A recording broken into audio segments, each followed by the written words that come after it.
বাংলাদেশের সাবেক 3 বারের প্রধানমন্ত্রী শহীদ জিয়াউর রহমানের সহধর্মিণী বেগম খালেদা জিয়া মারা গিয়েছেন। ইন্না লিল্লাহি।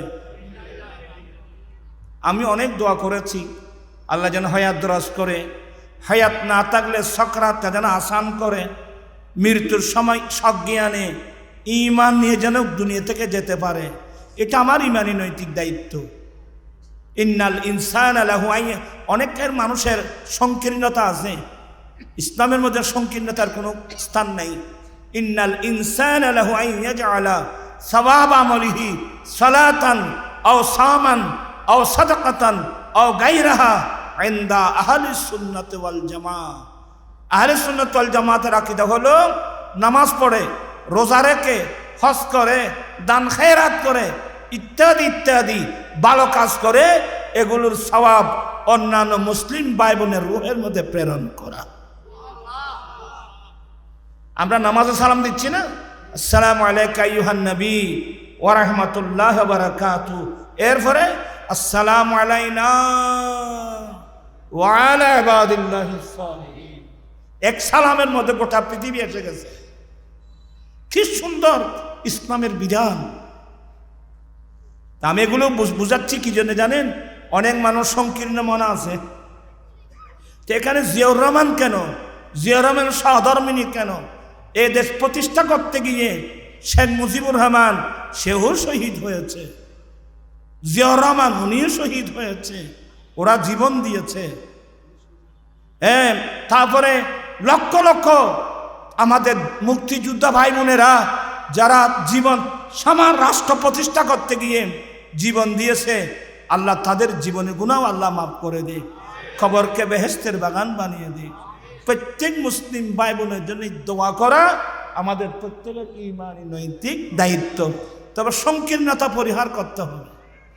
ইনি আমার দলের নয়, আর ইনি আমার দলের, এই ইসলামের মধ্যে এগুলো নেই। সে মুসলিম, সে কলমা পড়ে, গুনাহগার হোক, ভুল তো হবে। মানুষের মধ্যে ভুল আছে, ভুল নেই শুধু নবীদের মধ্যে। কাজ করতে গেলে ভুল হবে। আল্লাহ সবার গুনাহগুলো আল্লাহ মাফ করে দিক।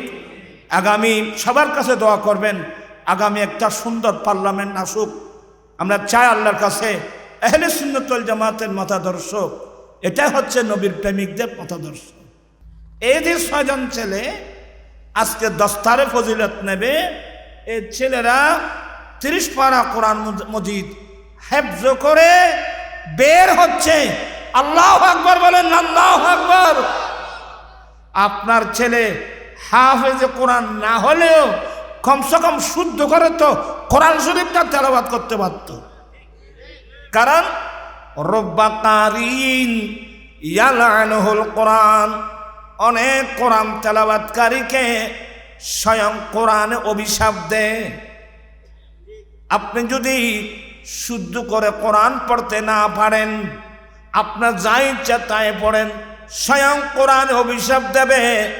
আর বড় আশ্চর্য, আজকে আমাদের ছেলে মেয়েরা এত সুন্দর ইংলিশ বলে, উচ্চারণের মধ্যে কোনো কি নেই, ত্রুটি নেই, কিন্তু কোরআন সুরে হাতে হইতে দিও না। এটাই হলো আমাদের জন্য বড় দুর্ভাগ্য।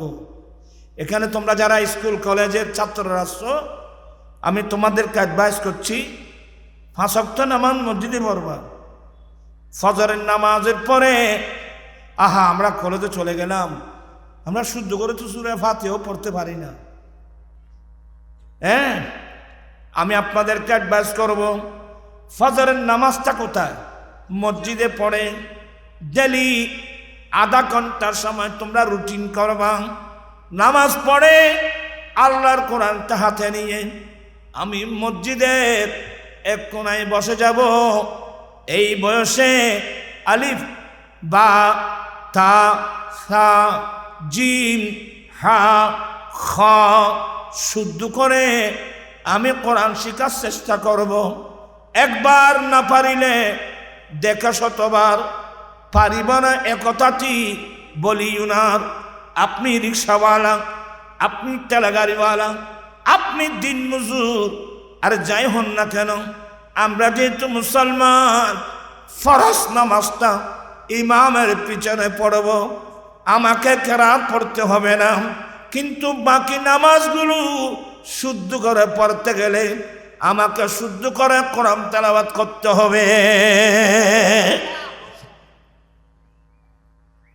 আমি দুবাই শহরে দেখছি রে, মস্কোতেও দেখছি, কাতারেও দেখছি। ফজর নামাজ পড়তে যখন গেলাম দেখলাম যে আরবিরা, বয়স্ক বয়স্ক আরবি, ওরা নামাজ পড়ে বের হয় না, কোরআন শরীফটা নিয়ে মসজিদে এক কোনায় বৃত্ত আকারে বসে গেছে। একজন মতোয়া, তারা মতোয়া উজুর মতোয়া, সে এদেরকে কোরআন পড়াচ্ছেন, ছোট বাচ্চার মতো কোরআন তেলাওয়াত করতেছেন। আমার ভাইয়েরা, এলমের দ্বীনের গুরুত্ব দাকায়েকুল আখবার নামক কিতাবে দেখলাম হযরতে আব্দুল্লাহ বিন মুবারক, এটাই আবু হানিফার ছাত্র, আব্দুল্লাহ বিন মুবারক জামানার পর একজন আল্লাহর ওয়ালি।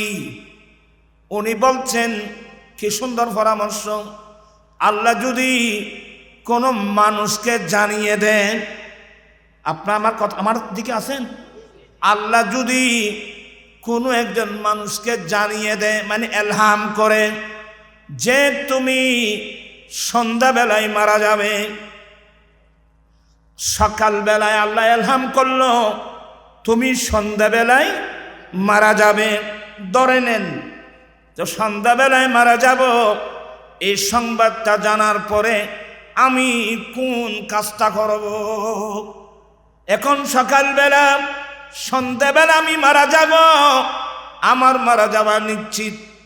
এই অল্প সময়ের মধ্যে 7-8 ঘন্টা সময়, এই সময়ের মধ্যে আমি কোন কাজটা করব?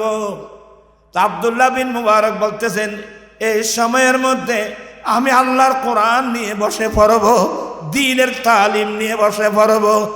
যেহেতু আল্লাহ, আমার নবী বলছেন, যে নারী পুরুষ আল্লাহর কোরআন তেলাওয়াত করার সময়, দ্বীনি তালিম অর্জন করার সময় কোনো মানুষ যদি মারা যায়, সে কিন্তু শহীদ। আল্লাহু আকবার, আল্লাহু আকবার, আল্লাহু আকবার। আজকে আমরা এই কোরআন সুন্নাহ থেকে রাসূল করিম যে তালিম দিয়েছেন, আমরা নবীর তালিমের কাছেও নাই। নবীর তালিম, নবীর শিক্ষানীতি মুসলমানের মধ্যে নাই, গুরুত্বও নাই। যাও না কবরস্থানে, তারপর বুঝতে পারবে। আসুন, আমরা নবীকে অন্তর দিয়ে ভালোবাসতে চাই কি চাই না? 2 হাত উঠায় বলতে চাই কি চাই না? সোনার মদিনা, আমার প্রাণের মদিনা, সবই বলিব, সবই বলিব, বলিনি বলবো না, বলতে পারি না, বলিনি বলবো না, বলতে পারি না, সবই বলিব। মদিনাকে না বলার মানে আমরা 1 সেকেন্ডের জন্য আমরা আমার দয়াল নবীকে আমরা বলতে পারবো না। 1 সেকেন্ডের জন্য আমি সব বলবো, আমার দয়াল নবীকে আমি 1 সেকেন্ডের জন্য বলতে পারবো না। তো নবীকে 24 ঘন্টা যদি আমরা স্মরণ রাখতে চাই, নবীর সুন্নত পালন ছাড়া বিক্ষোভ কোনো পথ নাই। আজকে দেখেন, এ কথা বলে আমি শেষ করে দিচ্ছি। আজকে 17 বছর এই গুনাহগার বাংলার জমিনে যৌতুকের বিরুদ্ধে আন্দোলন, মাদকের বিরুদ্ধে আন্দোলন, এতগুলো মুসলমান থাকতে এখানে যৌতুক প্রথা আসলো কিভাবে? মাদক কিভাবে আসলো? সুদ কিভাবে আসলো? ঘুষ কিভাবে আসলো? আর দেখে মুসলমান এনে মরিজঙ্গু দরকার। আমি অনেকবার বলছি, যে দেশের প্রধানমন্ত্রী মহিলা, যে দেশের বিরোধী দলের নেত্রী মহিলা, যে দেশের শিক্ষামন্ত্রী মহিলা, যে দেশের স্পিকার মহিলা, এতগুলো মহিলা মন্ত্রী থাকতে এ দেশে যৌতুক প্রথা থাকে কিভাবে? যৌতুক বুঝেন? যৌতুক মানে হিন্দু প্রথা, বিধর্মী প্রথা। আমরা নবীর সামনে কিভাবে মুখ দেখা আমি নিজেও বুঝতে পারতেছি না। আমার রসুল আমাদেরকে দিয়ে গেছেন যাকাত ভিত্তিক সুদমুক্ত সমাজ ব্যবস্থা। কি বললাম? যাকাত ভিত্তিক সুদমুক্ত সমাজ ব্যবস্থা। আমরা নবীর কলমা পড়ে পড়ে ইহুদি নাসারাকে খুশি করার জন্য রাজনীতির নাম দিয়ে নবী দিয়েছেন যাকাত ভিত্তিক সুদমুক্ত, আমরা করলাম সুদ ভিত্তিক যাকাত মুক্ত। ডাইরেক্ট খোদা রসুলের সাথে যুদ্ধ। বলো হুজুর সুদ ভিত্তিক কিভাবে বললেন? আমি সহজে উত্তর দেব। আপনি যদি ব্যাংকের সুদ না দেন, ডেলি পুলিশ কয়েকবার আসবে, কিন্তু কেউ যদি মালের যাকাত না দেয়, কোনো পুলিশ আসবে? কি বুঝলেন? এই দেশের সুদের গুরুত্ব, এই দেশের যাকাতের কোনো কি নেই। আর যাকাত প্রতিষ্ঠার মানুষও তো নাই। ছিল সিদ্দিক আকবর রাদিয়াল্লাহু তাআলা। হ্যাঁ, সিদ্দিক আকবর যখন ওই মুনাফিকরা ঘোষণা দিয়েছিল আজ থেকে আমরা মালের যাকাত দেব না, এরা মনে মনে ভাবছিল সিদ্দিক আকবর নম্র টাইপের লোক, আমরা যাকাত দিতে অস্বীকার করলে তিনি আমাদের বিরুদ্ধে কোনো পদক্ষেপ। দেখা গেল উল্টু, সিদ্দিক আকবর যে নম্র টাইপের লোক, সেই লোকটা গরম হয়ে গেল, নিয়ম থেকে তরবারি বের করে ঘোষণা দিল যেই ব্যক্তি মালের যাকাত অস্বীকার করবে সে আবু বকরের তরবারি থেকে রেহাই পাবে না। তো সে মর্দে মুজাহিদ এখন নাই। এখন আমাদের ইসলামী বড় বড় দল আছে, মাত্র গরম। হ্যাঁ, আমরা যদি ক্ষমতায় যেতে পারি আমরা রাষ্ট্রীয় গাড়ি বাড়ি ব্যবহার করব না। হ্যাঁ, এটা একটা ভালো কাজ, কিন্তু এ পর্যন্ত শুনলাম না যে আমরা যদি ক্ষমতায় যেতে পারি আমরা সুদ বন্ধ করে দেব। আমরা ক্ষমতায় যেতে পারলে জজ কোর্ট, হাইকোর্ট, সুপ্রিম কোর্ট, এই কোর্টগুলো চলে ব্রিটিশ আইনে। আমরা ব্রিটিশ আইন বন্দর সাগরে নিক্ষেপ করব, কোরআন সুন্নাহর আইন দিয়ে আমরা জজ কোর্ট, হাইকোর্ট সাহেব চালাবো। এই ঘোষণা দেবার লোক তো আমাদের দেশে নাই রে বাবা। বস আফসোস সারা আমার নবীর বাগানকে তো আমরা ধ্বংস করে দিলাম রে বাবা। মুসলমানের ছেলেরা, আমার নবীর বাগান তো আমরাই ধ্বংস করে দিয়েছি। আমরা ধ্বংস করি নাই, নিজেরাই ধ্বংস হয়েছে। আজকে যৌতুক ছাড়া বিয়ে হয় না। কিরে বাবা, আমি নর্থ বেঙ্গলে যাই, পঞ্চগড়, নীলফামারী, রংপুর, সৈয়দপুর, দিনাজপুর, এদিকে খুলনা, রাজশাহী, তারপরে টাঙ্গাইল, এরপরে যশোর, সাতক্ষীরা। আমি এদিকে গেলে বক্তব্য রাখি যৌতুকের বিরুদ্ধে। বলে নুরি হুজুর আমাদের দেশে এগুলো নাই। তখন আমি লজ্জায় ভেঙে পড়ি। আমি চট্টগ্রামের মানুষ, মোগল আমল থেকে চট্টগ্রামের নাম ইসলামাবাদ। আজকে ইসলামাবাদ থেকে ইসলাম বিলুপ্তির পথে অপসংস্কৃতি বেদাতে সাইয়া আমাদেরকে গ্রাস করে নিয়েছে। আজকে 17 বছর যৌতুকের বিরুদ্ধে আন্দোলন, মাদকের বিরুদ্ধে আন্দোলন। আপনার খুশি না বেজার?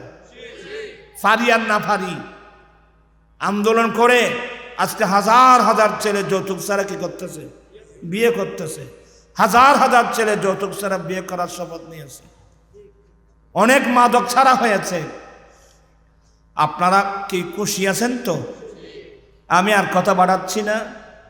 আমি একটু আবার দূরে যাব। অসুস্থ মানুষ, বয়স্ক মানুষ, এই মাদ্রাসাটা বুকে নেন। কমসে কম বিবাহ কাকে বলে? আর তোমরা যে ছেলেরা আছো, বিয়ে করার আগে একটা জ্ঞান অর্জন করা ফরজ যে স্ত্রীর হক কি কি। ছেলেরা বিয়ে করার আগে স্ত্রীর হক কি কি এই জ্ঞান অর্জন করা ফরজ। মেয়েদেরকে বলছি স্বামীর ঘরে যাওয়ার আগে স্বামীর হক কি কি এই জ্ঞান অর্জন করা ফরজ। বর্তমান যুগে স্বামী জানে না স্ত্রীর অধিকার কি, স্ত্রী জানে না স্বামীর অধিকার কি, যার কারণে দাম্পত্য জীবনে শান্তি বলতে তো সংসার কেন চলে। ও তারা ছোড়া থাকতি 6 বছর 7 বছর যে থাকতি লড়ি গেল চোখানি আদা চোরা বাড়ি খাইলে আর দোষ নাই। এটা বিয়ে করো দেবে না, আন্দোলন বাজ্য বাড়ি করতে